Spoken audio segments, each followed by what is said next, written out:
বহিৰাজ্যত কৰ্মসূত্ৰে যোৱা আমাৰ সন্তানসকলৰ কিবা কাৰণত যদি পৰলোক প্ৰাপ্তি হয় তেনেহ'লে আমি তেওঁলোকৰ পাৰ্থিৱ শৰীৰ শ্ৰদ্ধা সহকাৰে অসমলৈ বা নিজ পৰিয়াললৈ উভতাই আনিম।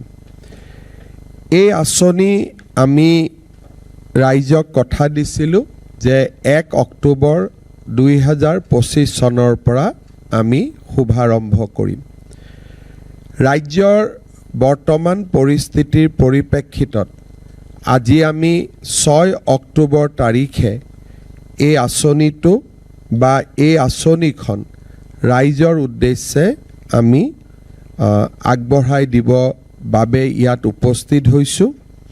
অৱশ্যে এই আঁচনিখন আৰম্ভ হোৱাৰ আগতেও এই বিশেষ সেৱা আমি অনানুষ্ঠানিকভাৱে আগবঢ়াই আছিলোঁ আৰু এই বছৰ 24 গৰাকী অসম সন্তানৰ পাৰ্থিৱ শৰীৰ আমি শ্ৰদ্ধা সহকাৰে অসমলৈ উভতাই আনিছোঁ।